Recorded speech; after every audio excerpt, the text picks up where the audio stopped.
The Outwaters is a found footage film that I heard a lot of critical praise about, which really piqued my interest in the film. While on vacation and at my stop to Grindhouse video, rest in peace Grindhouse, in Knoxville, I came across the Blu-ray and decided to nab it. When I saw the user review was so low, I kind of got even more excited. It's always interesting when the critics and the audience don't really see eye to eye on a film, which means it's probably going to be a divisive watch. The film is from 2023 and is written and directed by Robbie Banfitch, who also stars in the film as well. It's a found footage film about Robbie and his brother, along with two girls, one hairstylist and the other a singer, going out into the desert to shoot a music video when all the spooping starts happening. First off, this is a found footage film that doesn't lean into the rules of found footage very much. Nothing irritates me more than watching a found footage film that doesn't stick within that ruling. The setup of the film is that it's like video evidence, with each section of the film being a different memory card. So first off, you're telling me that they're basically just changing cards out, or the camera just recorded multiple cards? I know some cameras can record multiple cards, but I'm not sure if the camera they use can. But there's multiple instances of camera cuts with overlapping music that doesn't change, so it's not really feeling diegetic. When you do stuff like this, it's easy to break the immersion of the film. Also, another thing that annoys me is with a genre like this is there's like a lot of the time where I go, there's no reason to be filming this scene other than that fact that it's a film, and that's like 99% of this movie. Why in the back end of the film is the person recording on and off? Also, are they like consistently changing batteries? Like, I know this is being nitpicky, but when you decide to make a found footage film and you're not working within those parameters, it really does break the immersion, which is probably the worst thing you can do when you're making a found footage horror movie, because it completely undermines the tension and believability completely.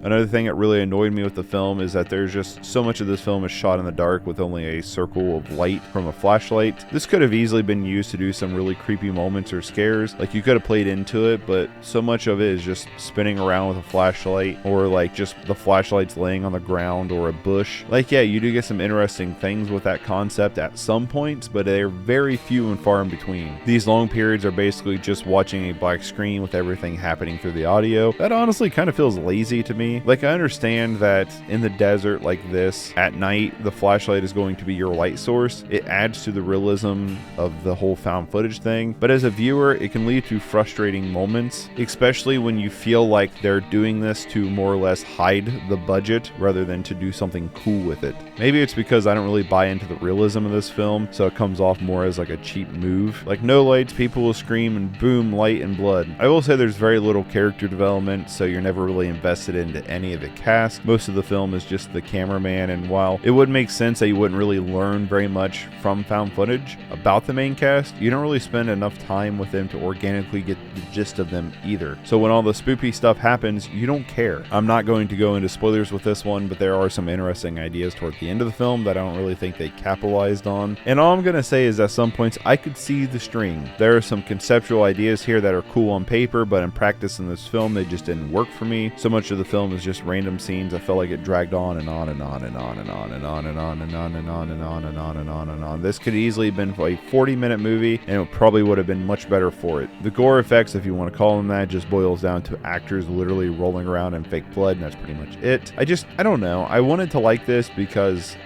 I don't know.